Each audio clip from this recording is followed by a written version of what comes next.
Avant tout, un peu de contexte et de précision. Avant la prise, j'avais pas beaucoup mangé. La dernière chose que j'avais mangé, c'était à 14h, c'était un petit sandwich. À part ça, j'avais rien mangé de la journée. Pas de déjeuner, pas de repas à midi. J'ai pris mon lemon tech à 20h38 et je me suis détendu. En full immersion, dans le noir. J'ai attendu les effets. À 21h50, j'avais toujours rien. Je décide de retourner dans ma chambre et de prendre quelques champignons en plus. Je reprends alors pas plus d'1 gramme de champi sec que je mâche bien puis avale. J'étais donc à un total d'environ 4 grammes. Puis je me repose dans mon lit, je lance une petite playlist psychédélique. Et ça y est, je me sens partir.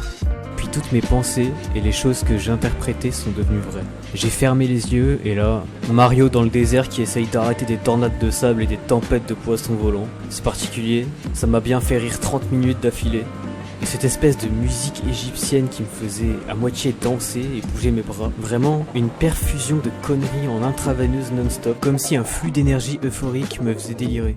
Des bâtiments qui s'étirent à l'infini, des planètes, des êtres supérieurs, des formes géométriques, des remises en question. Une guerre spatio-temporelle à paradoxe où t'as Mario aux commandes du vaisseau qui combat John Titor. Et au milieu de tout ce chaos incroyable, t'as une espèce de dame envoûtante du désert qui essaye de calmer la guerre, avec son chant qui me transcendait littéralement. Pendant que dans le ciel, il y a une guerre de sons et lumière. Bref, il y a que du bon, pas de sang, pas de gore, que dalle, juste de la plane. Des introspections de moi, tout le monde, l'horizon des événements qui s'étire à l'infini, une pseudo-fin de l'univers avec ce fameux trou noir incroyable. Ça m'a donné des frissons. Des leçons de vie sur ces différentes notions, l'amour, la notion de donner, recevoir, l'argent, le futur, le respect, puis un véritable ego trip lucide.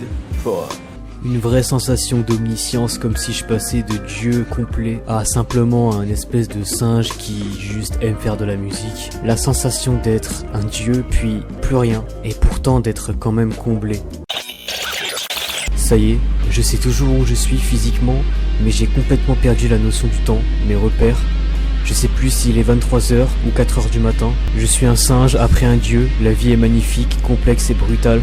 Tout se mélange et essaye de communiquer, je me surprends en train de penser aux mêmes choses qu'il y a 2 heures, je remets la même playlist, je fais les mêmes actions, je vois des bibliothèques infinies, un savoir, des connaissances, je suis perdu mentalement et en même temps bien ancré dans la réalité, le contraste est exceptionnel, je vois l'infini, tout ce qu'il y a entre et au-delà, je m'en rends compte et ça devient encore plus fort, je pars, je reviens, je caresse des dragons, je suis sur une mototron, j'esquive des blocs de Tetris dans un espace d'environnement où tout est rétro, années 80, t'as des vagues, des routes à l'envers, je sais plus où est le toit, où est le sol, j'embarque dans un voyage spatial ultra réaliste où je me pose sur une planète étrange. Il y a des créatures qui me font flipper, mais qui me paraissent incroyables. Du coup, il y a un mélange de frissons, de peur, de fascination. Je me perds dans ma chambre et mon garage brièvement. Le sens du toucher devient ma nouvelle source d'amusement, comme si en un mouvement simple du bras, je ressentais toutes les choses entre l'objet et ma main.